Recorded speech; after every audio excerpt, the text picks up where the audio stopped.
Bom, agora já entrando para uma parte de investimento, chegando ao final do podcast. Na visão de vocês, né, tendo em vista a subida do Bitcoin, tudo, para quem está agora descobrindo esse mundo, né, ou já estava nesse mundo, mas tinha perdido um pouco o entusiasmo, porque é complicado ficar comprando com preços em queda, embora seja o melhor momento para isso. Muita gente comprou lá atrás, provavelmente perto de uma máxima de mercado, que é quando o negócio fica mais popular, encarteirou, está segurando e agora está vendo subir e está pensando, caramba, já subiu 70%. Será que melhor comprar? Eu espero. Para comprar, qual seria uma boa forma? E aí já pode vender o teu peixe aí, Marcelo, né? Porque tem um ETF de cripto, vários ali na Hashdex, então eu queria um pouco da opinião de vocês sobre isso.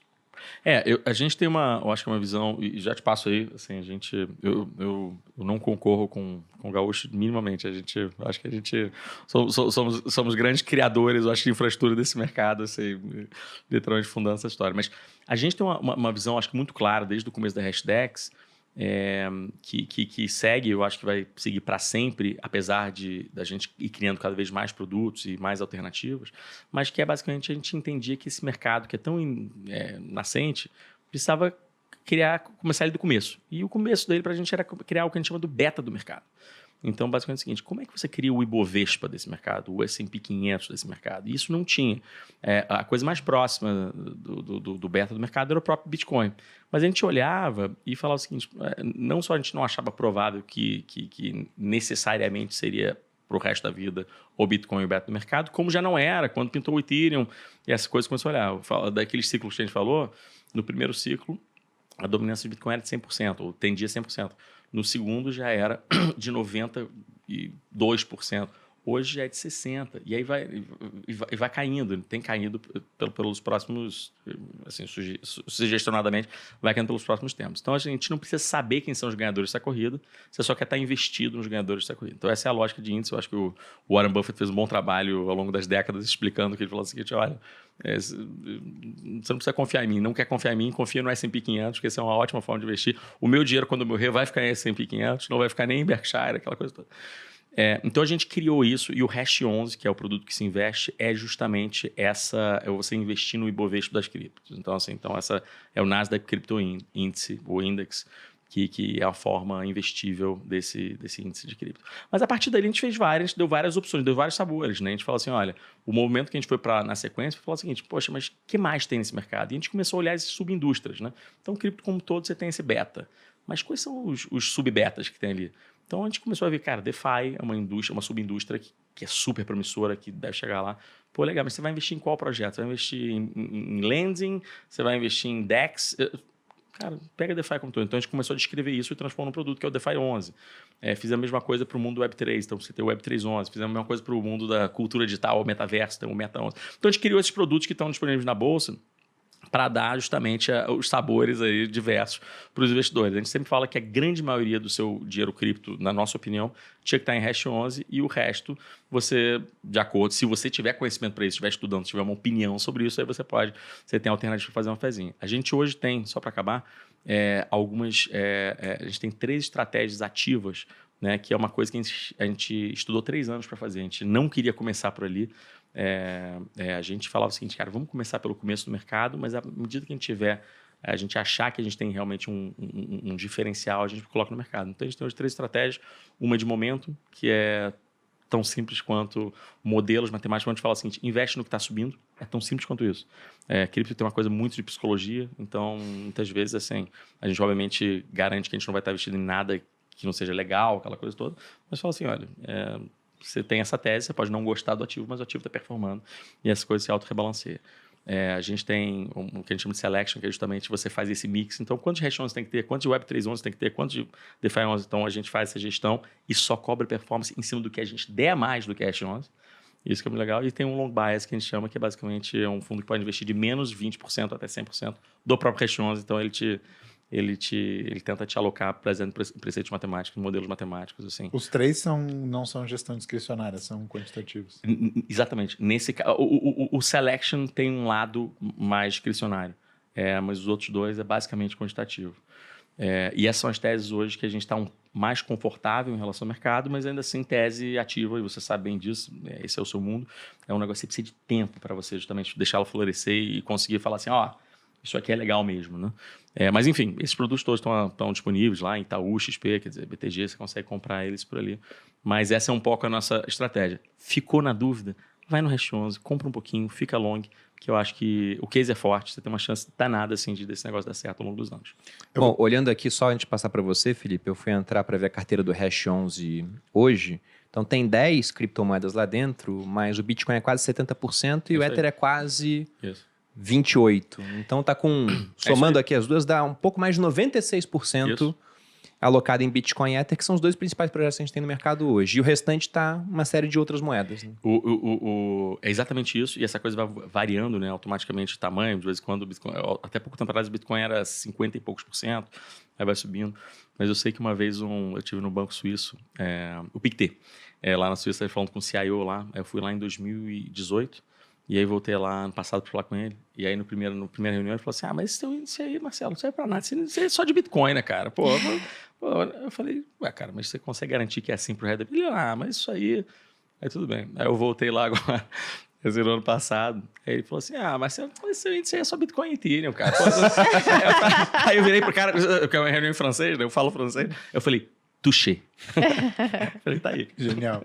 Então foi isso. Cara, eu aprendi muito contigo, eu acho, assistindo a trajetória da Hashdex nos últimos anos. Eu tinha uma crítica alinhada um pouco com como é que é o nome do amigo aí? O CIO aí do banco. O CIO do Pictet.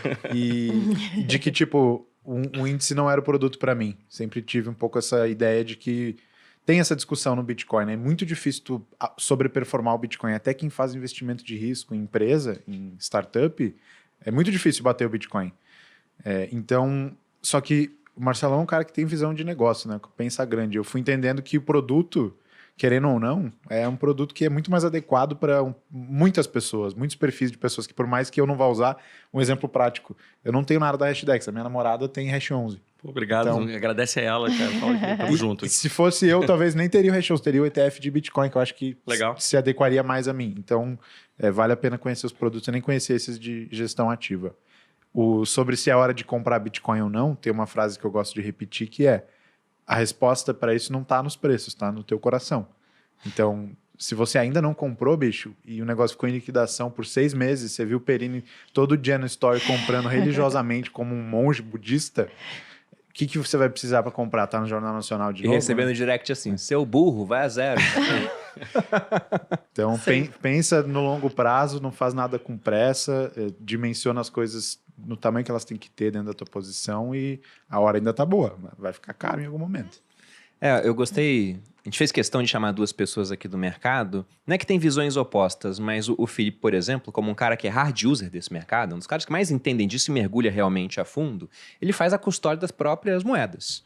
Então tem aquela frase famosa, né? Not your keys, not your coins. Só que eu tenho amigos, por exemplo, que se o cara chega pra mim e fala, pô, Perini, eu vejo você comprando, você faz sua custódia, você tem sua carteira, né, sua wallet, eu quero fazer igual. Eu falo, cara, compra um ETF. Porque era aquele cara que perdia a senha do e-mail, né, ou a chave do cadeado na academia militar, a cada semana, pô. Eu falo, cara, você vai fazer sua própria custódia?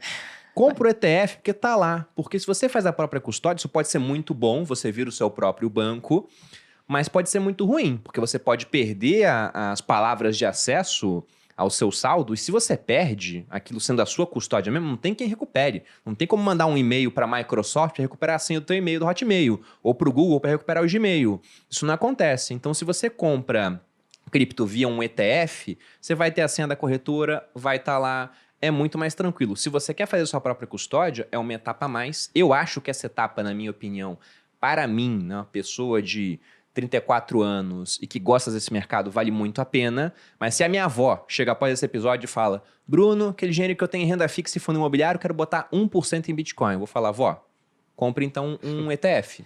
Tá? Mas correção, hein? Olha aqui.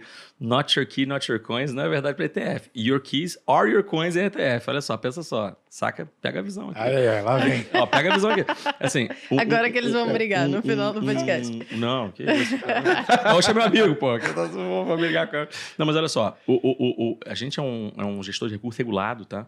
E, na verdade, quando você investe com a gente, assim, your keys are your coins. O que você basicamente está fazendo é o seguinte, você me contratou para tocar as suas keys, profissionalmente, tá? Se dá batendo madeira aqui, qualquer coisa com a hashtag, em qualquer momento da história, tá? Assim, literalmente você vai lá e pega os seus ativos e vai embora. É tão simples quanto isso. O que é muito diferente quando você tem, assim, e de novo, as exchanges, a gente usa exchanges, eles são nossos amigos, assim, mas o que eu digo, é um modelo diferente, em que basicamente as chaves, em muitas vezes, estão no próprio balanço E, de novo, não estou falando mal porque você tem bolsas que fazem trabalhos fantásticos aqui, você tem o mercado Bitcoin aqui que faz um trabalho fantástico, tem Coinbase, tem um monte de gente que faz um ótimo trabalho. Assim, mas a verdade é que isso está no balanço deles e essa não está no nosso balanço, não tem nada com a gente. Então, your keys are your coins. Só que você realmente contratou alguém para fazer profissionalmente a gestão da tua custódia, que é um negócio complicado. E não é só a gestão, você tem um negócio com seguros, tem um monte de coisa. E eu acho que poxa, vale a pena para muita gente. Eu costumo dizer assim, que a gestão das suas próprias chaves, que é um negócio legal, é uma coisa que te dá a possibilidade de fazer, eu vou te fazer o seguinte, isso faz sentido para quem vai usar. Então, cara, você quer fazer o seu stake, pô, você tem que ter essa chave, você tem que fazer esse negócio. Quando você vai usar cripto, isso faz sentido. Ou então, se você tem uma tese hecatômica, uma tese de guerra mundial, não sei se você quer realmente ter ótimo. Mas se não, assim, do mesmo jeito que você não guarda dinheiro em casa, no colchão, cara, assim, eu acho que você vai estar melhor confiando, basicamente, trabalhando com um gestor de recursos que você confia, né? Que tem práticas claras, que você consegue entender e que, enfim. Não, eu entendi o seu ponto, né? Porque vamos lembrar que em fundo de investimento, o patrimônio do cotista está separado da gestora. Até no mercado tradicional isso acontece. Então, o que o Marcelo colocou aqui, por exemplo, a FTX quebrou. Você tinha as criptomoedas lá, meu filho, você perdeu. Agora, talvez você recupere alguma coisa que tem aqueles fundos abutres que falam, para cada dólar que você tinha lá, eu te pago 40 centavos de dólar e meio que parece que está subindo. Então, o pessoal vai recuperar alguma coisa que a FTX tinha um monte de empresa investida, vai ter algum valor ali na massa falida da empresa. Agora, não é a mesma coisa de investir no ETF cripto. Lá realmente fica segmentado. Mas é que o cara que é coiner mesmo, né? Não, o cara raiz vai querer fazer ele vai querer a custódia dele. Então, são duas maneiras de se expor a esse mercado diferentes e há benefícios, né? Vantagens e desvantagens de cada uma delas. Você tem que escolher aquela que é melhor para você.